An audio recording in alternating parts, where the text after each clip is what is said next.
as a child, I took piano lessons, I took music lessons, and it was purely for fun and recreational. When I was in high school, I started singing in some musicals in community theater and in my high school.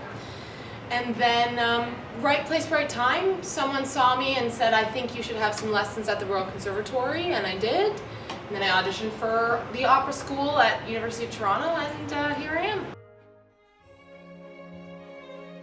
My parents have been going to the opera forever, and they took me to my first opera when I was 8, and they took me to see Tosca, which, if you know the story, is not a light-hearted piece. She throws herself off the balcony in the end and splat on the floor.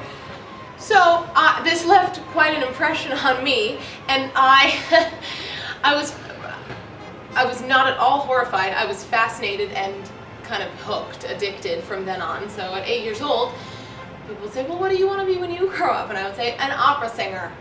Not really knowing what that meant yet, but from the time I was pretty young, I knew I was musical, and I knew I wanted to be in theater, and yeah.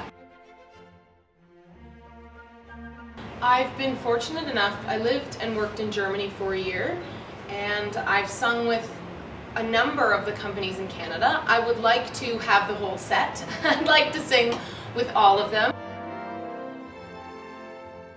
I'd love to sing for Vancouver Opera again. I'd love to do more work in the United States. I've sung in Chicago, but I would love, of course, to make a New York debut. That would be amazing.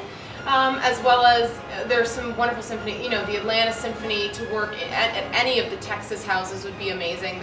You wouldn't think, but there's some excellent opera coming out of Texas. So, and Los Angeles would be great. San Francisco would be great.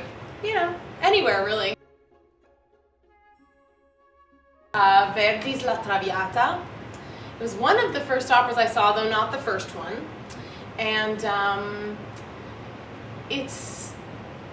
I think because I'm Italian and have Italian heritage, and we go back to Italy every year to visit my family, it's not only the story, but the music sounds like my culture. It sounds like good wine and loud voices on marble and cobblestone streets, and the sensibility is larger than life and romantic and tragic, and I think it's some of the most beautiful music ever written. There are a lot of misconceptions about opera, and it is not intimidating, and there are English translations in giant font that you can read as the opera's happening. You'll understand what's going on. It's a hot date, guys. If you want to impress your lady, take her to the opera. We have, at the Canadian Opera Company, for example, in the city, we have $35 rush tickets. Come for 35 bucks a ticket.